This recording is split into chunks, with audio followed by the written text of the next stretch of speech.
Hello, everyone. Not the live stream we were hoping to have tonight. I was hoping that I would be doing one on Saturday, preparing for Carolina to play a game seven against the Rangers. As we all know, unfortunately, that did not happen.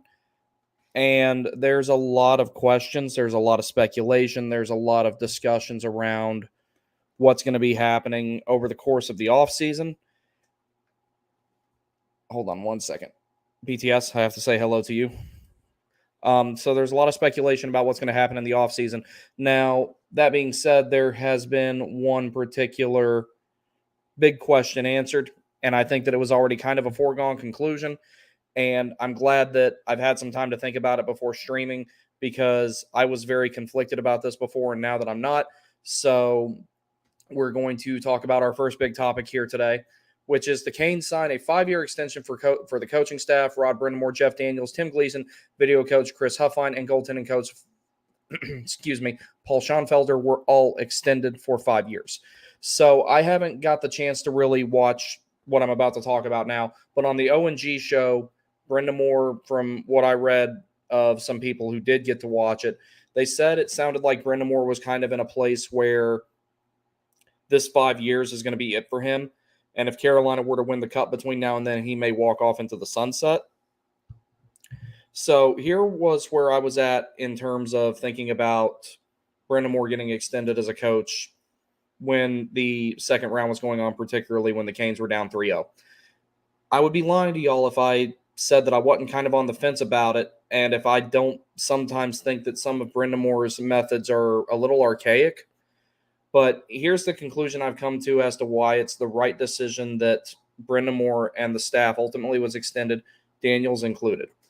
If it was not for these guys, particularly Brind'Amour, Justin Williams when he was the captain, who is still in a functional capacity with the team, Jeff Daniels, who has been the coach of the forward since Brind'Amour took over, and Tim Gleason, albeit he's not been there the entire time because he was preceded by Dean Chenoweth. If it wasn't for those guys, Carolina might be in Houston. They might be back in Hartford. They might be in Quebec. Who knows? But they would not be in Raleigh.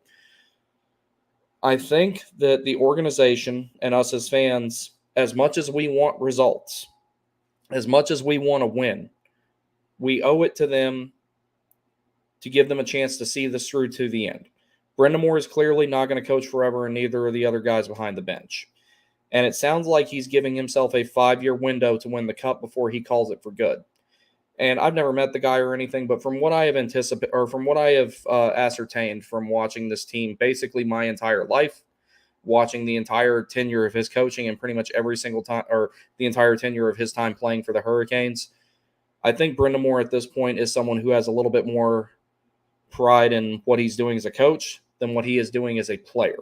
I think that he cares more about winning a cup now as a coach than he ever did as a player, because everybody on the team is relying on him to provide the guidance, to steer the ship and get them where they need to go. So while I did have some speculation about if it's not Brind'Amour, who do the Hurricanes hire? What direction do you take this team with all this talent? Are people going to stay if Brind'Amour is here? Are people going to walk if Brind'Amour is here? A lot of those questions are about to be answered. I personally believe that the Hurricanes, by extending Brind'Amour and the coaching staff, they've ensured several of these UFAs are probably going to stay. I would imagine that this almost cements Martinook staying. I would say this gives the chances of Chatfield staying this raises the chances of Chatfield staying significantly.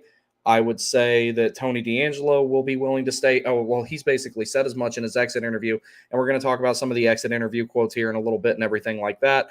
I think you ensure that you will maintain a decent amount, a competitive roster at least, of a lot of the guys that are here, and maybe you'll have minimum turnover, at least not catastrophic turnover within the roster.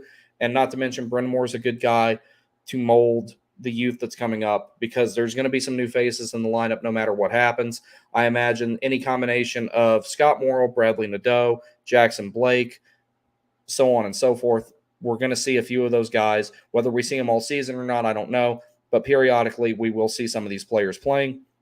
And Brind'Amour instills a winning culture in people. and it's not completely translated in the postseason yet. But we have to consider other great coaches of the relatively recent past. John Cooper, Joel Quenneville, none of those guys won it on the outset. It took years for them to build what they built. And the reason that I highlight those guys in particular is I feel like Brind'Amour has built a team and a culture that will be able to win not just one Stanley Cup in the next 5 years, but maybe even two. So that's another thing that has to be considered. I had my doubts about it as well, especially when the Canes were down 3-0. But I've been fortunate enough to say that after being at Game 6, as disappointing as it was, and I'll talk about that a little bit here too in a moment, as disappointing as that was, at least I got to see it end. And seeing that season end, I know that that's not the end of the road for this team, for this core. And Brind'Amour staying here is the right thing. Now, even if he doesn't pull through and doesn't get a cup, which I don't believe that for a second, I believe this core will win a cup. I believe that with all my heart. He has earned it from what he has done as a player, from what he has done as a coach, and from what he's done when he was working within the organization between the times that he retired until he started coaching later on. He has earned the opportunity to try and see this through to the end. And if there's anybody who deserves a little bit more leash and a little bit longer of a chance to get it done, it's Rod Brind'Amour. So despite how I was kind of on the fence about it before, the moment that they signed him, I snapped out of that. This is the right decision. There is no definitive upgrade for the coaching staff for the Hurricanes out there. I thought about what if they did decide to go in a different direction. Different doesn't always mean better. That doesn't always mean it will produce better results. It may even produce worse results. Brind'Amour's familiar with the core. He's familiar with all the guys in the room. He's familiar with the coaching staff and everything like that. This is his ship. He can steer it to the promised land or he can sink it. But as far as I'm concerned, it's his to do. So all the stuff that you may have heard me saying before in regards to me thinking maybe the team should go in a different direction with the on-ice product, I'm going to shelve that for right now, and I'm going to let Rod do his thing. I genuinely believe that's the best thing that can be done. So let's get and see what we got for some comments here. Hey, BTS, I think the year we win the Cup is the year Rod retires. Who are you pulling for now in the playoffs? I'm going with the Panthers. Nobody. I am officially a full-time baseball fan until October. It's been this way with me for the last couple of seasons in particular. When they lost to the Rangers in 2022, when they came out for warm-up in Game 7 against the Rangers in 2022, I remember shaking my head going, they're not going to win this game. I just knew it from the get-go. I just felt it. And then you go to 2023, and I remember I was at Game 5 against the Devils where the Hurricanes closed out that series. And I couldn't help but think, okay, this team's got it. And I said that to myself all season. And then we all know what happened in the Eastern Conference Finals. And then after that, I was kind of like, okay, I'm never going to put that type of hope into it again until we start winning games in the Eastern Conference Finals. And then this season happened, and I was already kind of numb to it. I got my hopes up a little bit, enough to come down there. And like I said, I'm glad that I came to the game. I'm glad that I got to see the end of it and everything like that. I hate that it went down the way that it did, but the cool part about that game to me was that was one of those nights where you didn't really have a whole lot of fair weather or casual fans there on either side. There weren't a ton of Rangers fans there, but the ones I met were really, really cool because the ones that were there at Game 4, a lot of them, it's easy to be a fan of your team when they're up 3-0 in the best-of-7 series. It's easy to be a fan of the Hurricanes when they're in a position like that. But being a fan of a team that is down 3-2 after winning 2 games in a row and are still facing uphill odds that they ultimately didn't overcome, that was one of those nights where both fans, or fans on both sides, it wasn't the easiest time to be a fan. That's where you had to be rock solid and be really about it and everything like that. So that was the cool thing about it. Everyone I met that night was really, really cool. I really, really enjoyed that particular aspect of it. I got to hang out with Griff. I got to hang out with Sam. I got to hang out with AB. And, it was minus the result of that game. It was a good day overall. I got to come back to my home state for a couple of days, and everyone I met was really damn cool. So all in all, as crazy as I get about sports, especially hockey, at the end of the day, it's something that's fun, recreational. It's something that you're supposed to have fun and enjoy. And I was able to do that day. So Hated the ending, but I still feel a lot of optimism for the future. Why did you leave NC? I joined the military. I joined the Navy when I was 17, and um, I went from there to Florida, then to the Virginia Beach area, and then I came home for a little bit, and then now I'm up in the Washington metro area. So it's just kind of where life took me is kind of how I ended up going there and everything like that. So that's all it was. I would like to come back to the Carolinas one day. That's actually something, and you're quite welcome. I would like to come back to the Carolinas one day.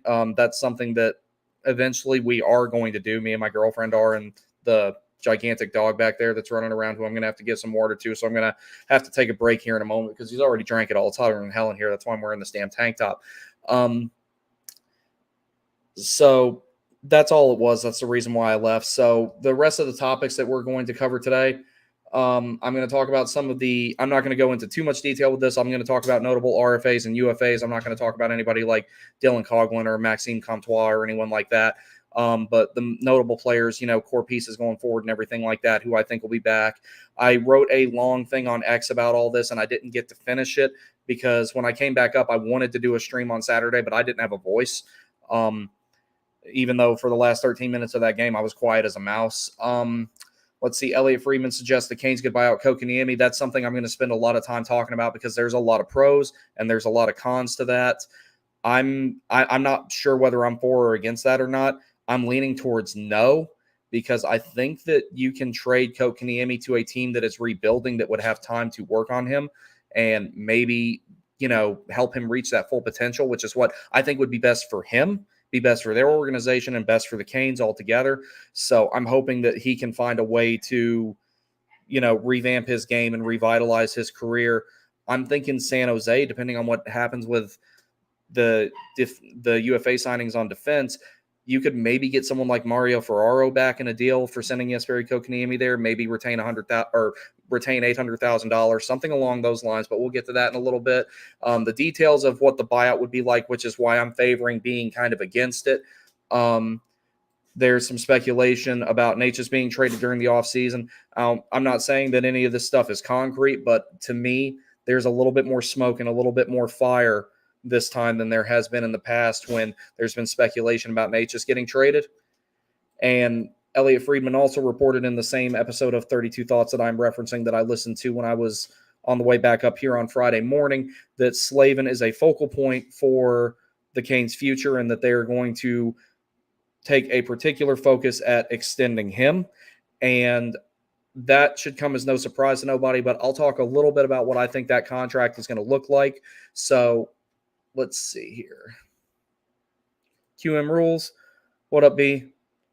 Driving right now, so I'll be quiet till I get home. Yeah, no, good to hear from you, buddy. I hope you're doing okay. Be safe on your drive. It's crazy out here. Did you see Necas turnover in the Nationals to make his team lose in overtime? No, I haven't got the chance to watch anything from the World Hockey Championship yet. Normally I can watch that at work because we've got a little thing on our computer that allows us to stream certain channels, and NHL Network's one of them. But the son of a bitch hadn't worked for, probably 2 fucking weeks now. It's one of those things that, like, if there's a cloud in the sky, because it's, satellite based, if there's so much as a feeble little nimbus somewhere in the line of sight of it, it doesn't get to the satellite and can't watch shit. So I don't know why the hell it does it, but it ain't worth a damn. Everything that I like to watch at work, History Channel, MLB Network, none of it works. So, alrighty. So we're gonna go on to a couple of topics here. Alrighty. So again, coaching staff, I think ultimately that's a good decision. It deserves its own video, really, but it is a results business. But I think the Canes are getting close to seeing results. It is frustrating that everything has happened, but there's no guarantee that you could just. When I was talking about alternatives to Brendan Moore, that's if Brendan Moore decided he didn't want to coach the Hurricanes anymore, or him and the organization didn't come to an agreement, or whatever.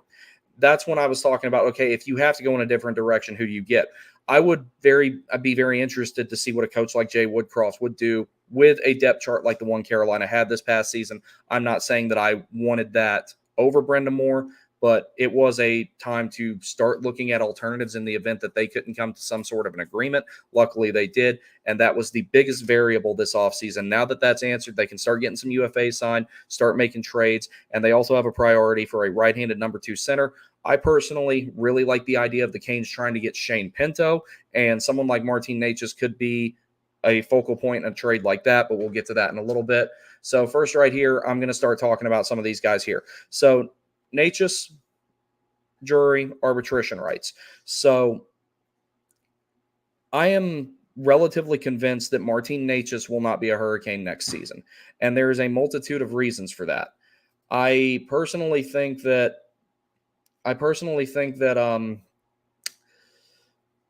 he's not particularly happy playing in the system, and I know for a fact he's not happy that he's playing wing. He wants to play center. He doesn't want to be relegated to one half of the ice. He wants to be able to do like we've seen what he can do before. It's very, very magical what Martin Necas can do with possession and in open ice, and he is a high-risk, high-reward player. Him and Tony DeAngelo have a lot of similarities despite playing different positions and being totally two totally completely different like skill sets in a lot of ways. One of them is more, one of them's an offensive defenseman, a pure offensive defenseman, and then the other one is a decent two-way center but leans heavily to the offensive side. But because of the way that they play, there's a lot of times where they make high-risk plays. They turn the puck over in really bad spots, and the results are normally bad. I think Martin Necas is ready to go somewhere where he can play the way he wants to play because he's got a little bit of a lid on him here, I think. And I think that it will be in the organization's best interests as well. However, the Canes have made the indication that they're not ready to give up on him, specifically with Waddell making the comment, tell Martin Necas' dad I said hi to whoever it was he said it to in the press. That shit was hilarious. But I'm leaning towards him not being here. Of course, they're not going to say that, but I have a feeling that he won't be personally. That's just me. But we do have to we can speculate about what we would potentially get back for Martin Necas. Jarvis is going to get signed. Nobody worry about that. The only thing that you have to worry about in regards to whether Jarvis gets signed or not is if he gets lost in Finland when he's at Aho's wedding and we don't find him before the regular season starts. I will give you some order in a second, buddy. The dog went right through it like a camel. Is if he gets lost in Finland and it becomes like another sequel to The Hangover, I would say then the next likeliness would be him taking a bridge deal, some sort of 2-year, 3-year type of deal. Or what I think is most likely the Hurricanes are going to try and lock him up for 8 years, around 7.5 AAV, I think would be an excellent price for Jarvis. Hell, that would be a little bit of a hometown discount if he were willing to take that. I would love to see Jarvis come in around 7.5, even though he's probably worth a little bit more. I am 110% though expecting Jarvis to be back. So we'll take a look at some comments here real quick. All right, I think we get rid of Necas and put that money towards Guentzel. Yes, that was part of my and I'll get to this as well. That was part of my rationale of letting Pesce and Shea walk and just letting Morrow have some more time and get some more minutes. Bring Tony back, trade for someone like Mario Ferraro, go out to free agency, get someone like Joel Edmondson. There's a bunch of options there to keep that defense really, really elite, or maybe not as elite as it was. But there's also a possibility that Alexander Nikishin is coming over here next season. Do not get your hopes up. I'm just going to tell you guys that right now. I'm talking to myself too. Do not get your hopes up about Nikishin coming over this season. The possibility is there though. So let's see what else we got here. Samuel Cloyd, welcome back. If Mark Bergevin gets the Columbus Blue Jackets job, that could be another option for a KK trade. Yeah, Mark Bergevin really liked Jesperi Kotkaniemi to the point where he drafted him significantly higher than where he was projected, and he still turned out better than who was initially projected to be drafted at 3rd overall that year, which was Philip Zadina. That is one place that I could potentially see KK going. I really think somewhere like San Jose or Chicago. San Jose provides particular interest to me because of who we could potentially get in a return that would help us now, depending on who signs of the UFAs on the blue line. So now pending notable UFA forwards, we have Jake Guentzel, Jordan Martinook, Teravainen, Nason. I personally believe that the Canes are going to throw about $10 million in 8 years of term at Jake Guentzel. I would imagine it's either he goes to Pittsburgh or he goes back to Pittsburgh or he stays in Carolina. I don't think that there's much of an in-between in regards to that. But this is the guy that the Hurricanes have been waiting for to put on the wing with Aho, someone who can distribute the puck to Aho just as much as he can finish on chances that Aho provides for him. They mirror off each other very well. They play together very well. They had natural chemistry basically from the get-go when they were paired up together. So I absolutely believe the Hurricanes need to throw about $10 million, maybe a little less if you can get them to do it. But if you can throw the same contract that Aho had or a little bit more at him and get him for 8 years, go ahead and take it. I understand that he'll be aging later, but he'll be able to go into a reduced role when he's older, and Jake Guentzel will still be one of those guys that's useful on the power play and can still eat up about 10 minutes 5-on-5 even as he gets older. So that's one that I think the Hurricanes really need to prioritize. Now the next two I'm prioritizing out of that, Jordan Martinook, Steph Nason. I thought you can sign both those guys for around $3 million and give them 3 years term, roughly, maybe 2 years term, something along those lines. They provide a veteran presence. Right-handed shots are kind of in short supply on Carolina. That's another reason to keep Nason. Martinook has been with this team, and he has been very, very critical, a very unsung hero, brings a lot of intangibles in terms of bringing that grit factor, the forechecking, the leadership, all the little things that he does well, and he chips in a decent amount of depth scoring, sometimes an above-average amount of depth scoring to boot. So I would like for Martinook to stay. I would love to see him finish his career here. Steph Nason, very utilitarian winger, used heavily 5-on-5 and on the power play. He's definitely earned a raise. He's not going to be on league minimum again, but I absolutely think that the possibility of both of those guys staying has increased heavily with Brind'Amour signing the extension. Teravainen, if he took a big enough discount, I could see him staying. However, I don't think that he will. Not to mention Felix Unger-Sorm is coming up now, and he has a very, very similar skill set to Teravainen. And I'll be real with you guys, if Teravainen wasn't here last season, I think Felix Unger-Sorm would have made the team. I really do. This kid's good. He's a forward. He's a winger, so he'll have minimum defensive responsibility. It would be much less risky to go ahead and let him get in the lineup in advance of, say, a center or a defenseman, and especially a goalie. So I'm going to try and watch some more of him at the World Hockey Championship. I watched a lot of him at the World Junior Championship. I was very impressed with him. So I think that he does make the team next season. Out of all the forwards on the team, I would say he's actually the most likely to make the team, in my opinion, but I could be wrong about that. BTS says, I got stung by a wasp. Now my hand is swollen as a cow in the middle of a beehive. Oh, dude, that sucks. I'm sorry. The last time I got stung by a wasp, it actually got me in the shoulder, and it looked like I had a little, like, parrot riding around on my shoulder. That was a long time ago. I was a kid when that happened. So let's see. We'll go on to some more topics here. So, actually, no, we'll talk about the pending UFA defenseman real quick first. So, with defensemen, this is where the Hurricanes have a lot of work to do. Pesce, Shea, Tony DeAngelo, and Jalen Chatfield. Out of all those guys, the one I'm prioritizing is Jalen Chatfield. Reason being that I'm prioritizing Jalen Chatfield is the top four stays intact. Burns and Slavin, Chatfield and Orlov. Those guys stay intact for another season, and then the season, that gives you an entire season to sort that out, and then plus you should have Nikishin after that. So that keeps the top four intact, and then the bottom pair is a lot easier to sort out than the top four. The top four is, it's kind of ridiculous how much more important a top four can be to a bottom pair, even though the Hurricanes do equally distribute their capability, their shutdown capability, and their scoring capability throughout the defense. I think that you can go out and get someone like Joel Edmondson in free agency and put him with Scott Morrow or Tony DeAngelo for the bottom pair. There's no indication that Brent Burns is going to retire, and I don't think he needs to. I do think that Burnsy needs to be open to the idea of ending his Ironman streak, because I would like to see what he would do in the playoffs if he were well rested, because he played all 82 games again last season or this past season. So I would like to see Burns consider ending his Ironman streak and then be nice, fresh, and healthy for the playoffs. Pesce and Shea both indicated, and they talk to each other a lot because they're really good friends, that they wanted to stay and they didn't want this to be the end of their story. Now, here's something that I see as a real possibility. If they do not sign together here in Carolina, they will sign together somewhere else, and another team somewhere will pay a premium to have a ready-made defensive pair signed and good to go on day one, because those guys really play well together. They've always had a lot of chemistry. Shea provides the puck movement, a lot of physicality.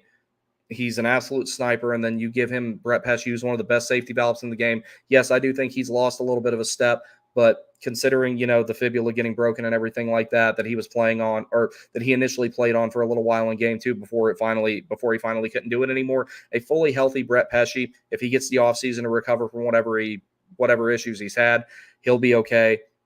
So I know that both these guys said they're willing to take a discount, but I don't know if they're willing to take a Tom Dundon and Don Waddell discount to stay here. It would be great if they did. But me personally, I'm still under the impression that both these gentlemen will unfortunately no longer be Hurricanes. And that's where signing someone like Tony DeAngelo comes in, who has shown that he adapted really well to be a seventh defenseman, even though that wasn't the plan for him. And when he was called upon, he did well. So that also gives you an option if you don't want Burns to play all 82 games. If you can ask him to end his Iron Man streak, then Tony DeAngelo can jump in there with Slavin. We saw in 2022 how well that worked. So you can consider using them as like a 1A, 1B on the right side of that first defensive pair with Jaccob Slavin. And Slavin is a topic that will be discussed a little bit further down the line here. Now, Elliot Friedman also suggested that the Hurricanes could buy out Kotkaniemi, and they are seriously considering it. So here's some of the big pros and cons of that, and I'll put stuff down here on the ticker so you guys can read it as I'm talking about it. The monetary amount that this would save is good. The amount of cap space it would open up year over year is good. The problem with it is, since it would be buying out 6 years of his contract, that is 12 years that the Hurricanes are penalized on the salary cap for Kotkaniemi. So y'all know I love KK. He's on my Stadium Series sweater, and I was really, really cheering for this kid to make it. And there's a few things that, me being the amateur that I am, I think that I think would help his game as far as getting back to where it looked like he was headed.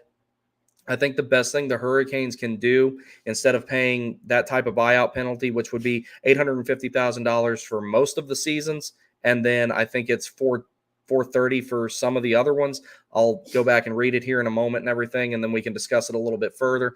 I think it would be in the Hurricanes' best interest to trade him and be willing to retain $800,000, maybe $1 million worth of salary, so that way you're not paying 12 years of a buyout penalty against the cap, because eventually at some point or another, albeit it's not that much money in the grand scheme of the entire salary cap, it can come back to bite the Hurricanes. The good news about it is, if they do that, that cap hit will be less consequential as the years go on and as the cap goes up. And I think over the next few years, you'll see the salary cap rise at a much higher pace than it has before. So I'm going to pull up the cap friendly here and talk about the specifics of the Jesperi Kotkaniemi theoretical buyout. And of course, the ticker is running down there so you guys can read what's also on here. So here's the whole thing about it. So in the buyout with Jesperi Kotkaniemi, I'll let the stuff on the ticker run while I read this. So here's the buyout year by year with Jesperi Kotkaniemi, and you'll see why I'm a little bit hesitant personally. Plus, I like the kid. I don't want to give up on him. I know it's a results business, but every year you can eat of him still playing and deciding to buy him out later is a win in terms of not having to deal with this, albeit pretty small, penalty on the cap hit for the next several years. So this would, like I said before, it would be 12 years. In the 2024 and 2025, 26 and 27 seasons, it would be $835,000 against the cap. And then once the 2027 and 2028 season starts, it would be $455,000 until the 2030 season. And then the seasons after that, from 2031 to 2036, it would be $835,000. Now, that won't be a ton of cap space by the time you get to around 2030. It still could prevent you from signing a really important depth player. It could prevent you from having an extra $1.5 million to sign a pending UFA, or to be able to issue out a qualifying offer to someone you'd like to keep. So it's a double-edged sword in that regard. But I really, really don't want the guy to go. But it has to be considered at this point, and I understand why the front office is considering it. Well, let's get back to some more comments here. I hope we keep Orly. I think he's going to. He's going to finish out the other year of his contract. I don't know what happens after that. A lot of that depends on what happens with Nikishin.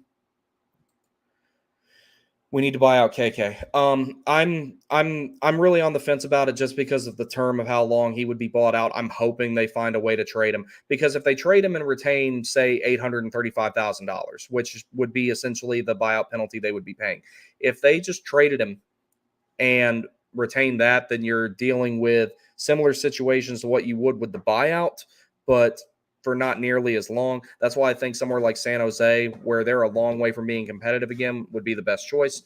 I'm going to take a quick break, guys, and we will be right back.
Alrighty, so we're back here.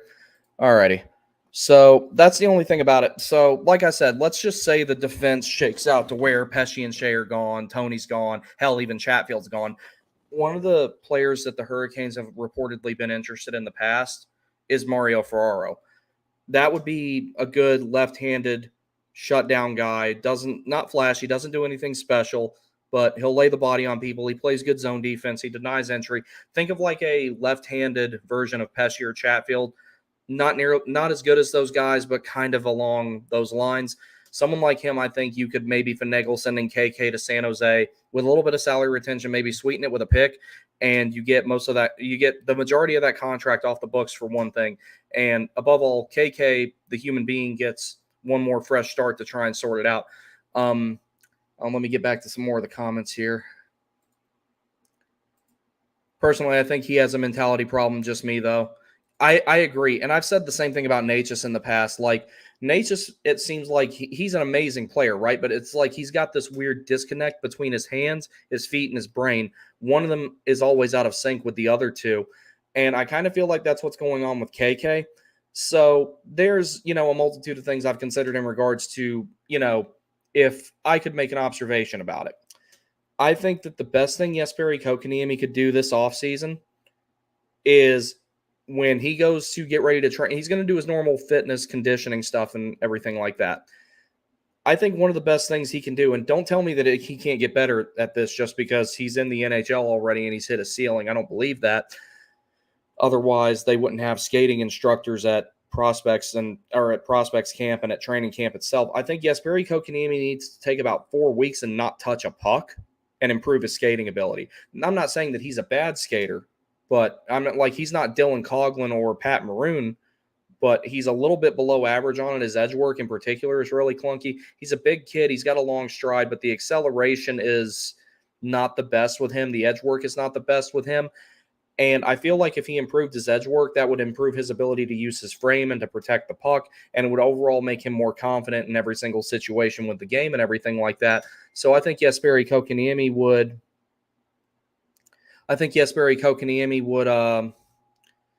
benefit from maybe like just working on his skating, working on his basic fundamentals and everything like that. We're going to have AB from Caniac Sessions joining us here in a moment as soon as I get a chance to send him a link. I think KK would benefit from just work on his edge work on his skating for starters. I'm not saying that's the only thing, but I think that would be a good start for him because he's kind of a clunky skater. He's not Matt Rempe bad, but he's a bit of a clunky skater. So I think that maybe that would lay a foundation for him to get better at everything else. And then from there, just the basic fundamentals, work on the faceoffs, work on passing. KK was brought in to be a physical playmaking type of guy, and he's just not doing that right now. So I think that him working on one thing at a time, taking a very, very narrow approach, refamiliarize himself with what he does best, work on the things that he hasn't always done so well. And I think that the best thing that he could do in regards to that is to have a fresh start. And the is nice in San Jose. So I think that that's what would be best for him because I don't want to see this kid fail. But the Hurricanes are trying to stay in win now mode, and that contract is incredibly cumbersome. So that's something that has to be addressed. In a perfect world, I would love for them to just give him another chance next season and him break out and stay broke out, not have the first 15 games be incredible like they were this season and then them not work out very well after that. That would be what I would like to see next. So I'm going to get ready to send AB from Caniac Sessions an invite here, and him and I will discuss some more stuff.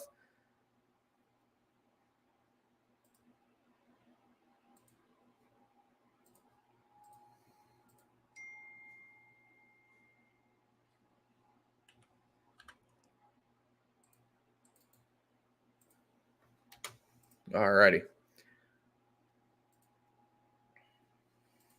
Cool. All right. Let's see what else we got to discuss here. So that's about all I really got to say about KK at the moment.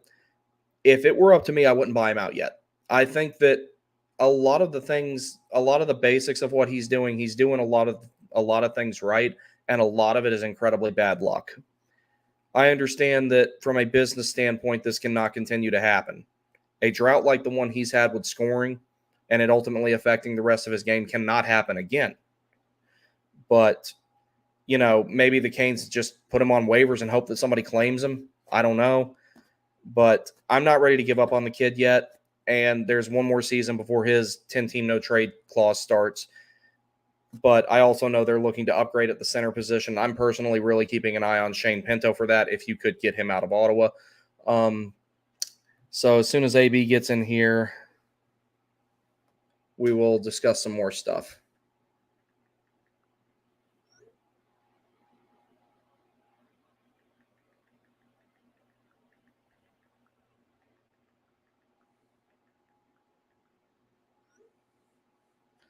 All right, so while we're waiting on him, we'll talk about the next topic, and I think he'll have some interesting takes on this once he does get in here.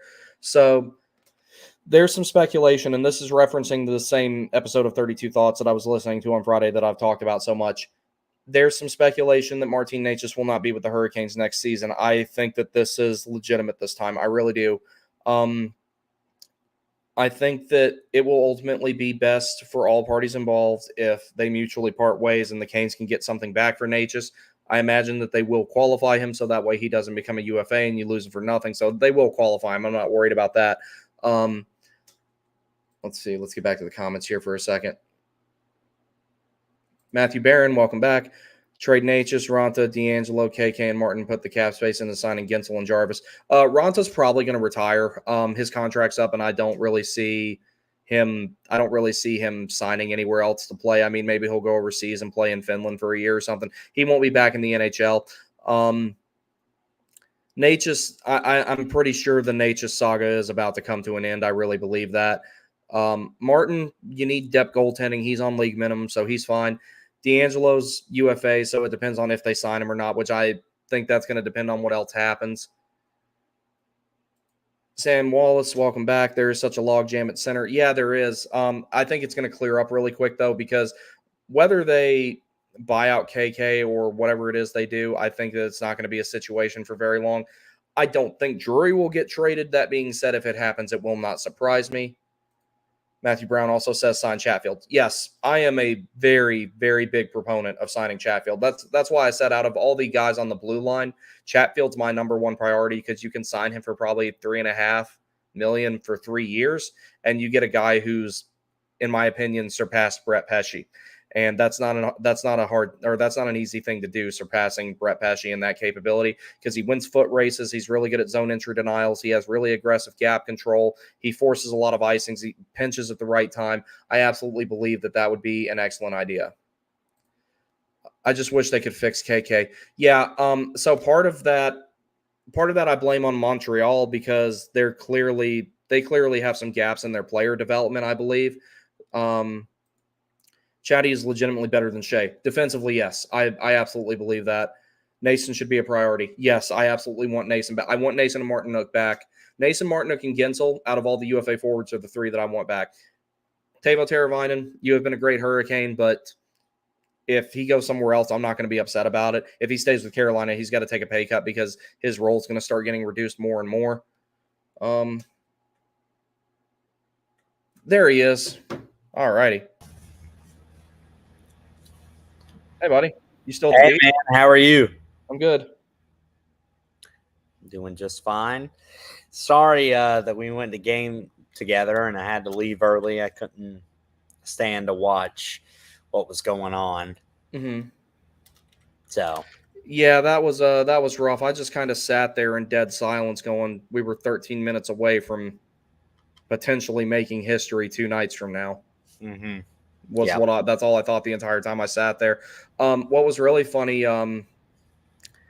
when you went to the bathroom when Nate just scored the first goal, I yelled so loud that I got lightheaded. And if it hadn't been for Adam putting his hand on my shoulder, I might have fallen backwards and cracked my skull open. Well, I was actually in the aisle where the puck's in play. You can't go until the puck's out of play. Yeah, so you saw it. Sitting right there. Mm-hmm. And then it happened. Mm-hmm. And the guy turned to me and he was like, you need to stay here the whole game. And I was like, we'll see. And then, just unfortunate that felt like this was the team. And it just wasn't that way. You put out a tweet today because I had to process everything. And I just read that before I started the stream. Yeah, very well written. So I appreciate it, but it's tough, very tough to win a series every year, but come up short. Yeah, keep talking. I'm going to bring Sam Wallace in. It's one of those things where the team had key pieces. Evgeny Kuznetsov played his heart out, coming back from an absence and really stepped up. Dmitry Orlov also didn't have a good first part of the season, played really well at the end, played really well in the playoffs. Jane Getzel, we signed him. That's how he should have been with him. He stepped up. Goaltending really is the question mark. And we're going to talk about this in Caniac sessions that'll come out tomorrow. Yeah, because you guys just got done recording, right? No. We're about to record here in about 20 minutes. Okay. Well, speaking of Kuzi, what do you think of this question right here? Do you see a need to keep? I do. Honestly, he's got 1 year left on his contract now. Mhm. He filled his role. He played really well, and he emerged in the playoffs Mhm. like we wanted him to do. We brought him in. Don said the same thing of we need guys that have been to the top of the mountain, and he Mhm. played really well. He came up clutch, and the penalty shot, just doing everything he was supposed to be doing. He's a great player. I do think after this contract, he's going to hang it up. Mhm. I don't see us keeping KK. I really think we're going to buy him out or trade him. They So need to trade him because I don't want to pay that 12 years worth of penalty.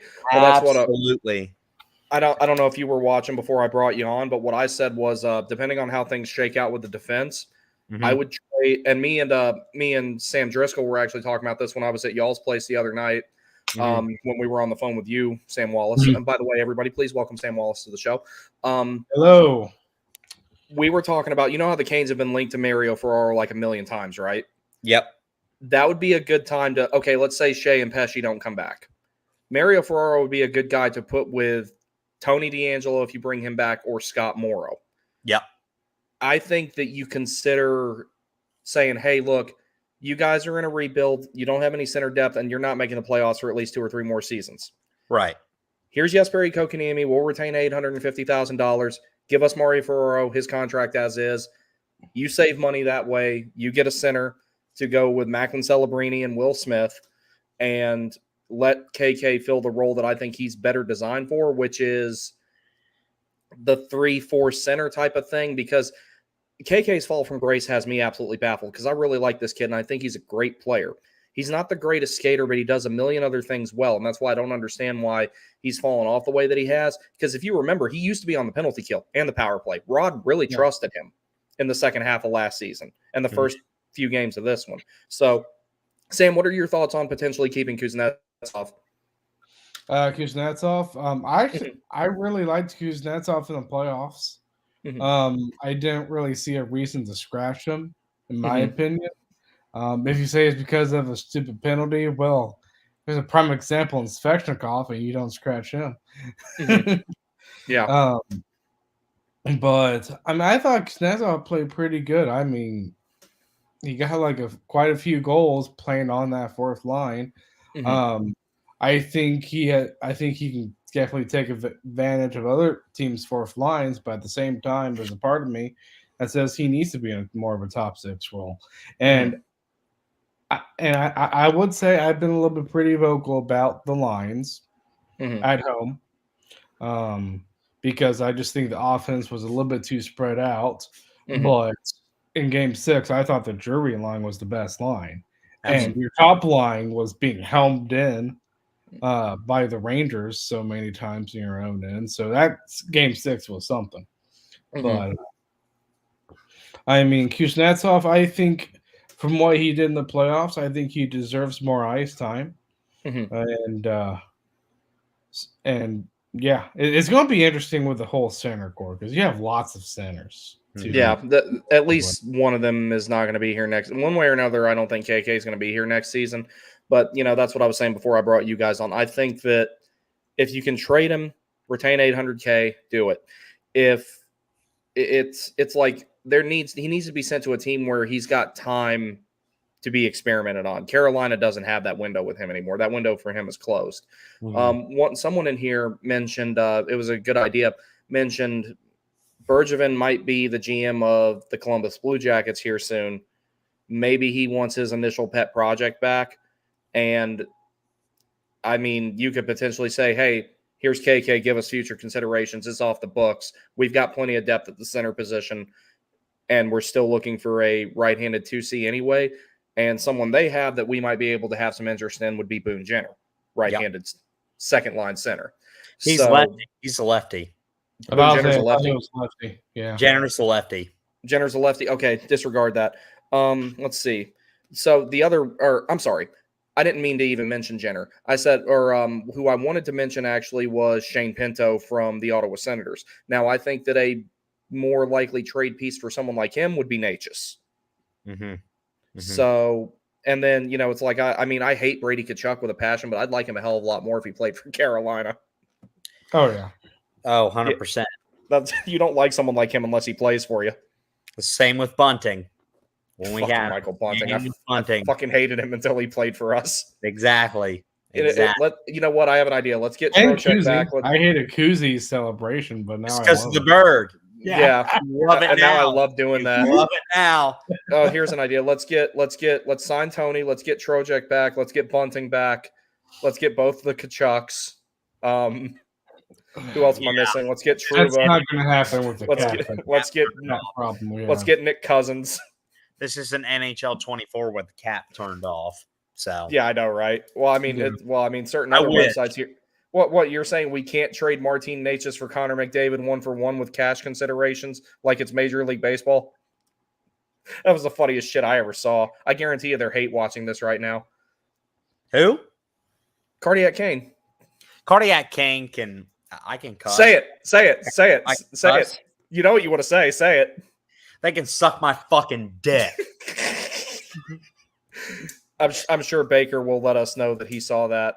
Whatever. He tried to do that shit where I posted that picture of that crying UNC girl, like Wolfpack Nation. She wasn't even one, she wasn't crying, and two, you didn't address the child directly. No, absolutely not. The thing that I was talking about, the person said, I'm not above bullying a child, and posted the thing about like addressing the child directly, like, haha, fuck you, little kid. I never said any of that type of shit. That guy did. I didn't do that, neither did you. Yeah, I was. They were like, he accused us of like, oh, you were saying that was wrong, da da da da, and I was like, no, I didn't. You can look at my. You weren't even involved in that. That was me. Yeah, and this guy who's a quote unquote librarian. What was that? What the fuck was that? I have no idea.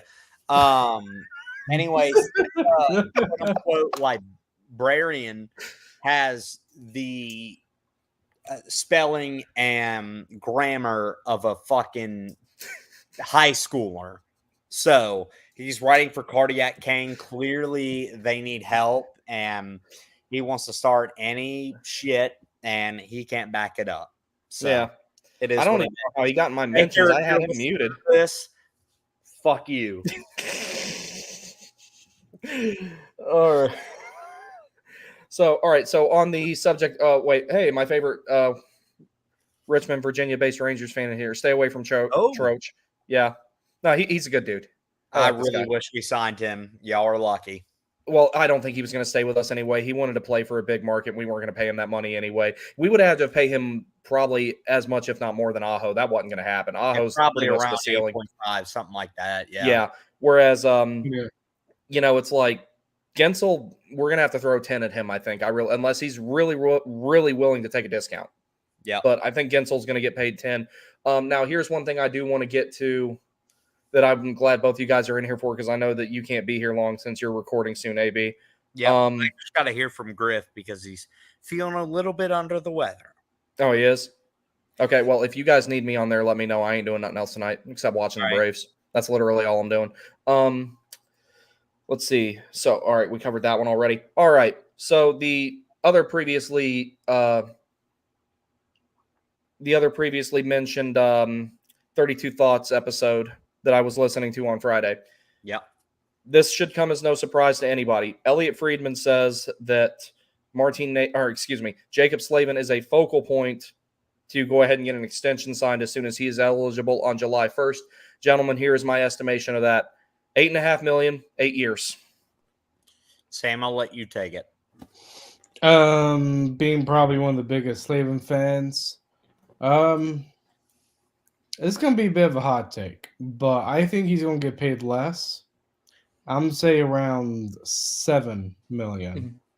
Okay. 6.5 to 7. The reason why I say that is because it's just defensive defensemen aren't. I haven't seen a defensive defenseman in the NHL getting paid that much. It's usually the offensive defenseman, like Makar, Hughes, so Fox. Yeah. It's just I haven't seen a defenseman like Slavin, even though I think they earn it, definitely. I just haven't seen them getting paid that much. So the reason I think that he'll go for 8.5 roughly, when it comes to shutdown defensemen, is my personal belief, and eventually I will prove this somehow. Because, all right, this is a rudimentary argument. It's more of an observation. If you go to somewhere where there's another really well-known shutdown defenseman, you go to their home arena. Like you go to the island, you see a decent amount of people wearing Pellick sweaters. You go to Minnesota, you'll see a decent amount of people wearing Jonas Brodin sweaters. You go to Dallas, you'll see a decent. Yeah, LA is another example. Anderson. Yeah, Mikey Anderson, who I love watching Mikey Anderson play. You go to Dallas, you'll see a decent amount of people wearing Esa Lindell. Mm-hmm. I don't think that I have ever went to any, or like whether it's been on TV or been to the arena, I have never seen so many people rep a shutdown defenseman like Carolina fans do Jacob Slavin. Right. And I don't think that that's without warrant, or I don't think that's without merit. I think he is legitimately the best shutdown defenseman in the league at this moment. And when it's all said and done, you might be able to say that he was in the top 10 shutdown defensemen of all time, especially considering he's playing in a much harder time to be a defenseman in terms of the shutdown role than there was pre-lockout. Yeah. So that's why I think there's a potential for him to make 8.5. And I would be totally okay if they paid him that, because he is the best one that there is right now. Will he be the best one when he's 35? No, but an $8.5 million cap hit 5 years from now ain't going to be nearly as cumbersome as it would be now. I'll add this one thing, and we got to record a session, Sam and B. Y'all obviously will be invited. We're going to live stream it for the first time we ever have. I will say this about Jacob Slavin. There are Gary Bettman and all NHL fans. It has moved away from the enforcers, the defensive defensemen, and, just hits in general. And obviously in the playoffs, you see a lot more of it. But time and time again, Jacob Slavin has proven that he is the best defensive defenseman in the NHL. I will give credit to Adam Pellick. He is a great defensive defenseman. He has a great shot, one-timer, not that well accuracy-wise, but I would bet my life savings on Jacob Slavin guarding Connor McDavid from preventing the score a goal. And there are just not a lot of defensive defensemen in the NHL like you talked about. It's Adam Fox, it's Cale Makar, it's Miro Heiskanen, it's Hughes, Roman Josi, it's Quinn Hughes, all of those guys. And I get where they're coming from. And a lot of those guys may be a little bit shorter. They have a little bit more speed. They can operate on the power play. But if I were to say to extend Slavin, which we will probably get done, I'd sign him for $9 million for 7 years because he's just that damn good. So anyways, I'll probably see y'all in a little bit. Okay. I'll talk to y'all soon. Alrighty. Yeah. Just text me and let me know. Like I said, I'm not doing anything else tonight except watching the Braves. All right. Later, guys. See ya. All right, let's see.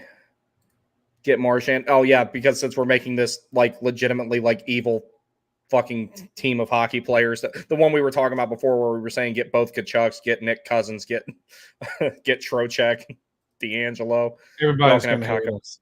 Oh, yeah. Well, hell, everybody hates us now. We might as well lean into it. Y'all can have Kakko. Man, I hope he turns out. I think he's a good player. Y'all can have KK. I think Slavin should be getting at least $8 million. Yeah, I think 8.5 is the sweet spot for Slavin because it's just we've got a group chat for I got to bring you into it if you want to. We've got a group chat on X now for subs and followers of the Warning Take and everything like that. And one of the things that I said was I think that Jacob Slavin is the most significant player that this team ever drafted. And when I say that, I mean marginally more important than Aho. When it comes to two-way centers, Sebastian Aho is not legitimately the best one in the league just because he doesn't put up the numbers. But now, if you say go out there and kill a penalty and maybe score a goal while you're at it, Aho's my first choice because he's going to do the right things defensively, and he's got enough skill to do the individual effort offense and take it the other way, as we've seen him do many a times. As far as Jacob Slavin, your role is to deny entry, kill penalties, and play good zone defense. There is no one better than him. So I hope he does get a little bit more money. But I also understand where you're coming from. Shutdown defensemen are not appreciated in this day and age like they once were. That's why if Jalen Chatfield played pre-lockout, disproportionately speaking, he would be making a lot more money than what he's going to make, whether he gets it from Carolina or not. He would be making a lot more money there. Like, I really appreciate those gritty shutdown defenseman types, even though Slavin's a little more finesse. Yeah, and what's amazing about Slavin, he's able to defend so well that he's only able to commit dogpog penalties. That's it. Yeah, but he dives though, right? That was. Oh my God. I've heard some egregious. I'm sorry. I've heard some egregious stuff in my life, but accusing Jacob Slavin of diving, like, I would believe that he shaved his golden doodles down to like the bone before I would have believed that he dives. Dude doesn't dive. And then, it's also like, even with him being mostly a shutdown guy, his game is not absent of offense. He's definitely more of a playmaker in terms of like what he does offensively. He has the playmaking touch. He scores occasionally. And when he does score goals, they're typically clutch. Like the 2 he got against the Islanders in the playoffs last season. That was amazing. I love that. And against the Rangers in the play-in series. That was great too. Yeah. So it's like Slavin's game is not 100% defense. So that's where I think that maybe he'll get a little extra is the fact that he does put up, I think he averages about 30 points a season. Yeah, around 30 to 40. Mostly assists, but mostly primary assists too. Like his primary assists per 60 is pretty high for someone who plays the way that he does. Yeah, exactly. So, and I still remember that one game. I believe it was at the Islanders. This was a few years ago, but he got a hat trick against the Islanders. Yes, I remember that. He was the first defenseman for the Hurricanes to get a hat trick since Sandis Ozolinsh. Yep, I was so happy about that. Oh, that game was crazy. It ended 8-6 or whatever it was. It was like, yeah, it was a crazy game. Yeah, I was so happy that he got a hat trick. Yeah, he'll get another one. Yeah, I definitely want to meet him eventually and get my sweater signed. And then I've also got his Pro Stock Stadium Series jacket. I saw it on Sideline Swap, and my girlfriend threw me her credit card and said, "Buy that. I already know you want it. Consider it a present." So I bought it immediately. But yeah, I could. Slavin is staying. I mean, a lot of people are already talking about, oh, he's going to be a UFA season after next. And no, mark my words, Jacob Slavin is not leaving the Carolina Hurricanes. That's not happening. Yeah. No, I might have questions about ownership, but they're not stupid. No. If they were stupid, then Aho would not be on this team as we're speaking, probably. So no, they wouldn't be. They would have been like, oh, offer sheet. Fuck it. We can't do that. That's about the only thing I could have seen happening from that. And I think from what I've learned, they learned from the whole offer sheet from Montreal to Aho. I think they learned a lot from that. Yeah. So actually, speaking of offer sheets, KK, what do you do with them? Considering the logjam you have at center, I just think you buy him out, especially after using the buyout calculator at Cap Friendly. I was like, oh my gosh, you can save less than $1 million. Yeah, it's going to be for 12 years. But there's so much of a financial incentive there as well. In 5-6 seasons. In 5-6 seasons from now, $850,000 won't be that much of a hit. No. Entry level contracts probably supposed to be keep going up. So yeah, and plus, had it not been for the events of 2020, the cap would probably be over 90, maybe 95 today. I'd say closer to 90 because 2020 really slowed down the cap growth. Let's see. RVALG or LFGR says who y'all got in the ECF and WCF predictions. Dallas, Florida. Yeah, see, I'm kind of torn on the East. The West, though, I am 99% sure Dallas is coming out of that, and it will take them only 6 games, if that. Dallas is stacked. I absolutely love the roster they have put together. Out of all the teams remaining, I would like Dallas to win the Cup. The only downside of that is, because I like everybody on that team. But there's 2 guys on that team I don't like, and I absolutely hate them, and that's Tyler Seguin and Jamie Benn. I will hate seeing them hoist a cup, or seeing Tyler Seguin hoist another cup, I should say. everybody else on that team I think is great. And plus, you got Joe Pavelski there. It's like it's a crime he doesn't have a cup yet. So that's the biggest reason I'm pulling for them. I want to see Joe Pavelski, one of the greatest American-born players, greatest net front guy in the history of the game. I want to see him hold the cup up. Yeah, and probably my favorite player is Jason Robertson. I love Jason Robertson. Oh, when the Team USA sweaters start coming out, there's two I'm getting: his and Slavin's. Man, and Bill Guerin, don't you dare not put Slavin on that team. I'm telling you, bro, I'll be finished for 2 weeks, Billy. Put Slavin on the first pair with Adam Fox. Yeah. Or Quinn Hughes. I agree too. That'd be a great pair, him and Adam Fox. Oh hell yeah, that would be ridiculous. Yeah. I do that instantly. Maverick says Rangers from the East and Dallas from the West. Yeah, the general consensus in the West is Dallas. My pick is Dallas to win. I believe that too. I believe that too, yep. Mm-hmm. I also strongly believe Florida's going to win against the Rangers. Yeah, I think that one will go to 7 though. I could see it going to 7. I definitely could. But one thing that came out of the resolution of the series between us and the Rangers was being like that I've heard, Shesterkin's been playing amazing. He's been playing amazing. Mm-hmm. He's overrated. Mm-hmm. We have been able to score, except for one game, at least 3 goals against Shesterkin. Now, he made more timely saves than Anderson. Especially in Game 6. Especially in Game 6, yes, where we could have. I mean, if we were up 4-1 in that third period at any time, it would have been done. I think. Yeah.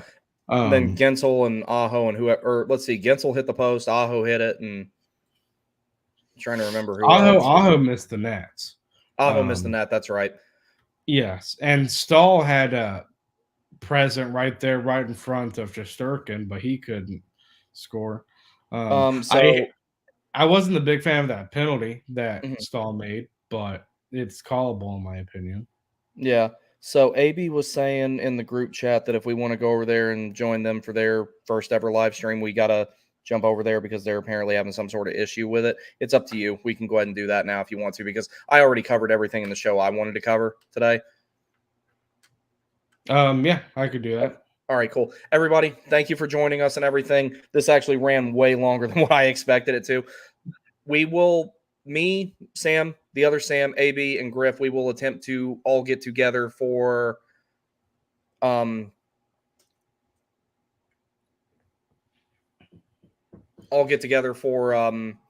going to do an exit interview of our own from the season. We're aiming for Thursday for that, where we're going to have a little bit of a roundtable discussion about various different things. I'm thinking we can do maybe player grades, some stuff like that. I'll go ahead and draft up a list of topics. And those of you out there, supporters of the channel, thank you all very much. If you have any topics that you would like to hear us discuss, let us know. Submit them. You can find all of us on X and everything like that. And we'll try to find time to bring those up during the show and everything like that. We will be on Caniac Sessions. If you type that into the YouTube search bar, it should be the first thing that comes up. Their channel's still relatively young, though. They've been doing the audio stuff for a while, but they're relatively recent into YouTube and everything like that. So we're going to go over there, join their stream and everything. And if you wish to join us, go right ahead. So I'm going to go ahead and shut this one down, boys. Y'all, thank you very much for joining us. I will see you next time, more than likely on Thursday. Friday night, I may do a little something as well. Yeah, sounds good. And we're good. Yeah. Yep. I'll see you in we good? Yeah, we're good. We're good. Okay. Yeah. Okay. Yeah. I'll see you in a couple of minutes. All right. See you.